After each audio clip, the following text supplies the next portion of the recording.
So is Duterte picking the wrong fight? Well, joining me live in the studio is Jack Valero, the founder of the Catholic Voices group. Jack, a very warm welcome to the programme. Thank you. He's been using some pretty strong language, some would say.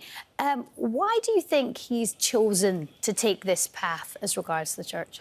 Well, it's a bit his character, right? I mean, he's won by a huge margin, a landslide. And the reason is, I think there are two reasons. On the one hand, he was mayor of a place for a long time, and he cleaned up the crime there. He really tackled it, and people were really happy. And secondly, he's very close to the people, and people think that he's like them, he speaks like them, even swearing like them, and he identifies the real problems, poverty, for example, or corruption. There are serious problems of corruption and poverty in the Philippines. He identifies those. People know that he identifies them correctly, so they vote for him. But that's a sign of hope for the church, really, because the church is also very interested in solving the problems of poverty and corruption. Maybe there is not so much common ground in what they're doing, but they set definitely common ground in the objectives, objectives of tackling poverty, of tackling corruption. I mean, you listen to Pope Francis, he's talking about tackling corruption all the time. So let me ask you this. I mean, the Catholic Church in the Philippines has said, of course, they will work with him. But just how much navigation is there around these areas of common ground? Is it that both the church and he want to solve social problems, but maybe they're coming at it from different directions? Exactly. I think the problems are common and they need solving, and it's not easy to solve. I mean, we just heard that the church has enormous support.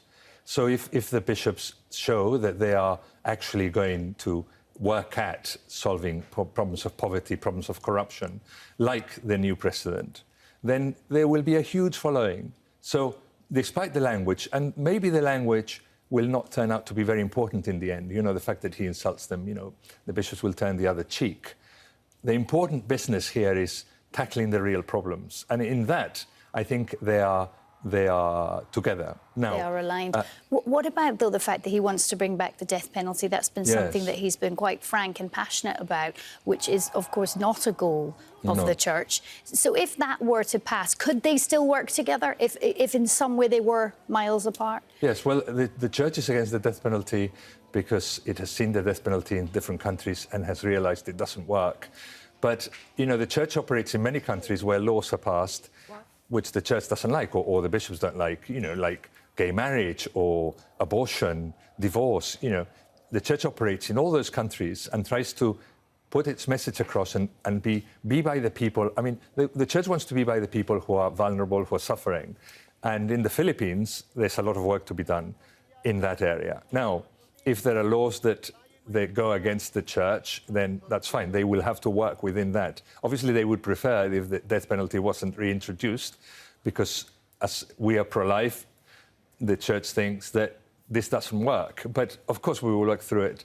The same with things of contraception. If the government pushes contraception, then fine, the church will work within that. The church has a different message. The church doesn't like the government imposing its view. The president said, we will impose a three-child policy.